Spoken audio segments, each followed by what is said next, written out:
আরে তুহিন, তন্ময়, আমাদের বাড়িতে তো একটা অনুষ্ঠান হবে। তোরা বাড়িটা নতুন করে সাজাবি কখন? আর কয়েকদিনের মধ্যেই কিন্তু আমার একমাত্র মেয়ের বিয়ে বলে কথা। আমি চাই না আমার মেয়ের বিয়ের অনুষ্ঠানে কোনো কিছুতে খামতি থাকুক। তাই তোরা দুজনে দাদা হিসেবে যতটা পারিস ততটা চেষ্টা কর। মা, তুমি কেন শুধু শুধু চিন্তা করছো? আরে বাবা, নীলার বিয়ের এখনো 5টা দিন বাকি আছে, আর ওই 5-5টা দিনের মধ্যে সবকিছু কমপ্লিট হয়ে যাবে। তুমি এত চিন্তা করো না। মা, দাদা কিন্তু ঠিকই বলেছে, শুধু শুধু চিন্তা করে তুমি তোমার প্রেসারটা হাই করে ফেলো না। একেই তোমার একমাত্র মেয়ের বিয়ে হয়ে যাবে বলে তুমি কান্নাকাটি শুরু করে ফেলেছো, আর এখন যদি চিন্তায় পড়ে যাও তাহলে তো তোমাকে নিয়ে আমাদের ছোটাছুটি করতে হবে। তখন কি সেটা ভালো হবে বলো তো? আরে না না, আমাকে নিয়ে ছোটাছুটি করতে হবে না। আসলে কি জানিস তো, এই কটা দিন আর বাকি, এখনো তো কিছুই সেভাবে কাজ হলো না, তাই একটু চিন্তা হচ্ছিল আর কি। ঠিক আছে, তোরা দুই ভাই কিন্তু সবকিছু ম্যানেজ করিস। আমি কিন্তু আজকে নীলাকে নিয়ে শপিং এ যাব। জানি না বৌমা দুটো কোথায় গেল। বড় বৌমা, ছোট বৌমা, আরে নীলাকে নিয়ে শপিং এ যেতে হবে তো। তোমরা এখনো বাড়িতে বসে থাকবে? পল্লবী দেবীর ডাক শুনে তখনই সেখানে দুই বৌমা এসে হাজির হয়। আরে হ্যাঁ হ্যাঁ, আমরা তো এতক্ষণ ধরে রেডি হচ্ছিলাম। চলুন, আমরা রেডি। নীলা কোথায়? ওকে এখনো আসেনি? আরে আমি তো নীলার জন্যই অপেক্ষা করছি। জানি না মেয়েটা কোথায় গেল। নীলা, এই নীলা, উফ, এই মেয়েটা আমার মাথা খারাপ করে দিল। জানি না ঘরের মধ্যে ঢুকে বসে কি করছে। মায়ের ডাক শুনে তখনই নীলা বাইরে আসে। মা, আসলে আমিও রেডি হচ্ছিলাম। তুমি জানো না আমার রেডি হতে একটু বেশি সময় লাগে। তাছাড়া আমি আজকে থেকে একটু ভালোভাবেই রেডি হব, কারণ সবাই তো আমাকেই দেখবে, তাই না? আর তুমি কি জানো, আমাদের ওই পাড়া প্রতিবেশী সবাই আমাকে দেখে বলছিল আমার সামনেই বিয়ে, আর আমি নাকি ভিখারির মতো ঘুরে বেড়াচ্ছি। তাই আমি ভাবলাম আজ থেকে একটু সেজে গুজেই ঘুরে বেড়াবো।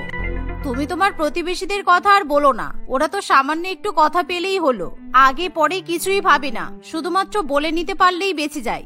এবার জানি না তোমার আত্মীয় স্বজন গুলো এসে কি বলবে। একটু যদি বিয়ের অনুষ্ঠানে কোনো খুঁত হয়েছে, ব্যাস, তাহলে আমাদের দুই বৌমাকে একেবারে জ্বালিয়ে পুড়িয়ে মারবে। উফ বৌমা, ছাড়ো এখন এসব কথা। দেরি হচ্ছে তো, নীলাকে নিয়ে শপিং করতে যাই চলো। জানি না কত রাতে বাড়ি ফিরতে পারবো, কারণ একটা লেহেঙ্গা পছন্দ করতে করতেই নীলা সারা রাত সময় নেবে। পল্লবী দেবীর কথা শুনে নীলা এবং তার দুই বৌদি হো হো করে হেসে ওঠে। আর কিছুক্ষণের মধ্যেই তারা শপিং মলে গিয়ে উপস্থিত হয়, আর সেখানে গিয়ে নীলা একের পর এক লেহেঙ্গা দেখতে থাকে। এভাবেই দেখতে দেখতে প্রায় সন্ধ্যা হয়ে আসে। কি ব্যাপার নীলা, এখনো পর্যন্ত তোর একটাও লেহেঙ্গা পছন্দ হলো না? এবার কিন্তু আমি সত্যি সত্যি চলে যাব বলে দিলাম। সেই সকালে বাড়ি থেকে বেরিয়েছি, শুধুমাত্র তোর জন্য আমাদেরকে এখনো পর্যন্ত এখানে বসিয়ে রেখেছে। একের পর এক লেহেঙ্গা দেখিয়েই যাচ্ছে, কিন্তু তোর তো কোনো লেহেঙ্গাই পছন্দ হচ্ছে না। আমি তো আমার বিয়ের লেহেঙ্গা পছন্দ করতে এসেছি, তাই তুমি আমাকে এতটুকু সময় দেবে না? আমি তাড়াতাড়ি পছন্দ করে নিয়ে চলে যাব। আর বিয়ের দিন আমাকে যদি সেই লেহেঙ্গাটা পরে ভালো না দেখাই, তখন কি আমি আর চেঞ্জ করতে আসতে পারবো? নীলা, মা ঠিকই বলছে। দেখো, সকাল থেকে সন্ধ্যা হয়ে গেল, কিন্তু তোমার তো কিছুই পছন্দ হচ্ছে না। লেহেঙ্গা যদি পছন্দ না হয় তাহলে বেনারসি শাড়ি পছন্দ করো, কিন্তু তোমার তো সেগুলোও পছন্দ হচ্ছে না। এত সুন্দর সুন্দর কালার, এত সুন্দর সুন্দর ডিজাইন আছে এখানে। উফ বৌদি, তুমিও আমাকে বিরক্ত করছো। আর কিছুক্ষণ ওয়েট করো, দেখবে আমার কিছু না কিছু একটা পছন্দ হবেই। আসলে আমি এতগুলো ট্রাই করে দেখলাম, কোনোটাতেই আমাকে মানাচ্ছে না। এভাবেই দেখতে দেখতে শেষ পর্যন্ত নীলা তার বিয়ের জন্য একটা লেহেঙ্গা পছন্দ করে, আর কিছুক্ষণের মধ্যে তারা সেই লেহেঙ্গার দোকান থেকে বেরিয়ে যায়। এভাবেই শপিং করার পর তারা বাড়িতে ফিরে আসে। আর দেখতে দেখতে দুদিন পর নীলার গায়ে হলুদের অনুষ্ঠান শুরু হয়ে যায়, আর বাড়িতে আত্মীয় স্বজন সবাই আসতে শুরু করে। কিন্তু অনুষ্ঠান বাড়িতে আসার পর এক একজন আত্মীয় স্বজন এক এক রকমের কথা বলে। কি গো দিদি, দেখতে পাচ্ছ গায়ে হলুদের লেহেঙ্গাটা নীলা কিন্তু একদমই ভালো মতো পরেনি, খুব বাজে দেখাচ্ছে। আমার মনে হচ্ছে লেহেঙ্গাটা খুবই কম দামি। তোমার কি মনে হয়? ঠিকই বলেছো, আমারও সেটাই মনে হচ্ছে। এত বড় লোক হওয়া সত্ত্বেও ওর দাদা এরকম একটা কম দামি লেহেঙ্গা কিনে দিয়েছে। আমার মেয়ের যখন বিয়ে হলো তখন তোর গায়ে হলুদের লেহেঙ্গাটার দামই ছিল 50,000 টাকা। আর দেখো, নীলার দুই দাদা কত বড় লোক, কিন্তু ছোট বোনকে এরকম একটা লেহেঙ্গা পরিয়েছে। তুমি বুঝতে পারছো না, আসলে এটা সব দিক থেকে একটু লাভ রাখার চেষ্টা করছে, যাতে একটু কম খরচে বিয়ের অনুষ্ঠান মিটে যায়, তাই আর কি। তা না হলে মেয়ের বিয়েতে কেউ কি আর কম টাকা খরচ করে? আমার তো মনে হয় এরা বিয়ের অনুষ্ঠানেও তেমন কিছু ভালো খাওয়াবে না। হ্যাঁ, আমারও সেটাই মনে হচ্ছে। গায়ে হলুদের অনুষ্ঠানেই তো এখনো পর্যন্ত কিছু খাবার পেলাম না। জানি না কখন খেতে দেবে, নাকি না খেয়ে বাড়িতে ফিরতে হবে। ঠিক এমন সময় সেখানে তুলিকা এবং তনুশ্রী চলে আসে। আচ্ছা কাকিমা, আপনাদের কি অন্য কোনো কাজ নেই? লোকের বাড়িতে এসে নিন্দা মন্ত্র না গাইলে আপনাদের পেটের ভাত হজম হবে না, তাই তো? আপনাদেরকে এখনো পর্যন্ত কোনো খাবার দেওয়া হয়নি বলে আপনারা এভাবে বদনাম করে যাবেন? আর এভাবে একটু অপেক্ষা করুন, দেখতেই তো পাচ্ছেন এখন গায়ে হলুদের অনুষ্ঠানটা শেষ হয়নি। আগে অনুষ্ঠানের পর্ব শেষ হয়ে যাক, ছবি তোলা হয়ে যাক, তারপর আপনাদের সবাইকে খাবার দেওয়া হবে। আর শুনুন, আপনারা যদি এখানে আমাদের নামে বদনাম করতে আসেন তাহলে কিন্তু আপনারা চলে যেতে পারেন। শুধু শুধু আমরা চাই না আমাদের ননদের বিয়ের অনুষ্ঠানে আপনাদের মতো জেঠিমারা কাকিমারা এসে একেবারে অনুষ্ঠানটা নষ্ট করে দিক। এভাবে তনুশ্রী এবং তুলিকা তাদের প্রতিবেশীদের ঠেস মেরে কথা বলে সেখান থেকে চলে যায়। দেখেছো দিদি, দুই বউয়ের মুখের কথা শুনেছো?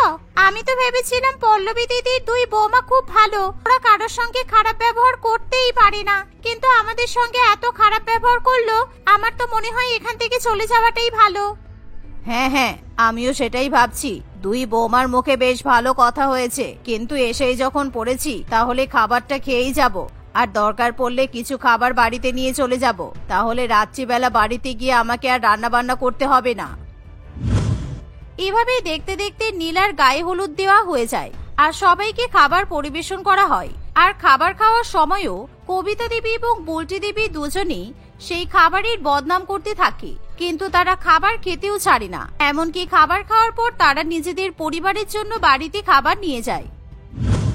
এভাবে সেই দিনটা কাটে আর পরের দিন শুরু হয় মেহেন্দির অনুষ্ঠান।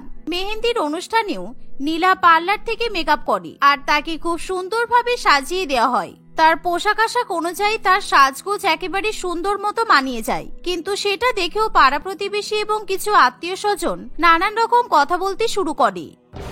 কি গো দিদি, তোমার মেয়েটাকে পার্লারে সাজিয়ে একদম বেকার করে দিয়েছে। আমার তো মনে হয় বাড়িতেই সাজানো ভালো হতো। শুধু শুধু এত টাকা খরচ করে কি লাভ বলো তো? আমাদের নীলাকে তো এমনিতেই দেখতে সুন্দর। আরে বোন, তুই ভুল বুঝছিস।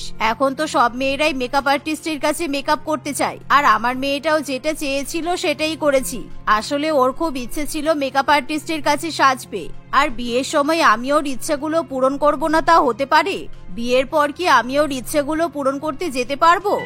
আর অন্যদিকে প্রতিবেশীরাও নিজেদের মধ্যে নানান রকম আলোচনা করে। কি গো দিদি, তুমি কি দেখেছো ফুলগুলো একটুও ভালোভাবে সাজানো হয়নি, আর এত কম দামি ফুল লাগিয়েছে। এটা বিয়ে বাড়ি বলে মনেই হচ্ছে না। বিয়ে বাড়িতে তো আরো অনেক ফুল দিয়ে সাজানো হয়। দেখো, বাড়ির চারিদিকে ফুল টুল না সাজিয়ে মেহেন্দি অনুষ্ঠানে মেয়েরা সব ফুল পরে বসে আছে। জানি না কেমন অনুষ্ঠান হচ্ছে। হ্যাঁ গো, ঠিকই বলেছো। আমিও তো এসব রং ঢং দেখে একেবারে পাগল হয়ে যাচ্ছি। জানি না কোন অনুষ্ঠান বাড়িতে চলে এসেছি। আমাদের বেলাতে এসব কিছুই তো হতো না। কি সব নতুন নতুন নিয়ম বেরোচ্ছে। যাই হোক, সবই দেখা যাক দাঁড়িয়ে দাঁড়িয়ে। দেখা ছাড়া তো আমাদের আর কোনো কাজ নেই। এভাবেই দেখতে দেখতে মেহেন্দির অনুষ্ঠানও শেষ হয়, আর তারপর আসে বিয়ের দিন। আর বিয়ের দিনও সবাই হাজার হাজার রকমের কথা বলতে থাকে। আমাদের শ্বশুরবাড়ির অনুষ্ঠানে যে এত রকমের মানুষ আসবে এটা তো আমি সত্যিই ভাবতে পারিনি। দেখেছি ছোট, এক একটা মানুষ এক এক রকম। কেউ বলছে ফুল কম হয়েছে, আবার কেউ বলছে ফুল লাগানো হয়নি। আবার আমাদের মাসি শাশুড়ি মা কি বলছিল জানিস, এত ফুল লাগানোর কি দরকার ছিল? এবার বলতো আমরা কোন দিকে যাব? আরে দিদি, তুমি ছাড়ো তো, ওদের কথায় পাত্তা দিয়ে কোনো লাভ নেই। যত ওদের কথা শুনবে তত নিজের মাথা নষ্ট হবে। আমরা আমাদের প্রয়োজন মতো যতটা ভালো বুঝেছি ততটাই করেছি। আর দেখো, আমরা বাইরের কাউকে খুশি করতে চাই না। আমাদের ননদ খুশি হলেই আমরা খুশি। এভাবেই দুই বৌমা কোনো কিছুতে পাত্তা না দিয়ে ননদের বিয়ের অনুষ্ঠানে নিজেদের মতো আনন্দ করতে থাকে। বৌদি, তোমরা দুজনে কোথায় যাচ্ছ? তোমরা এখান থেকে চলে গেলে আমি কি করব বলো তো? আমার পাশে তোমরা বসে থাকো।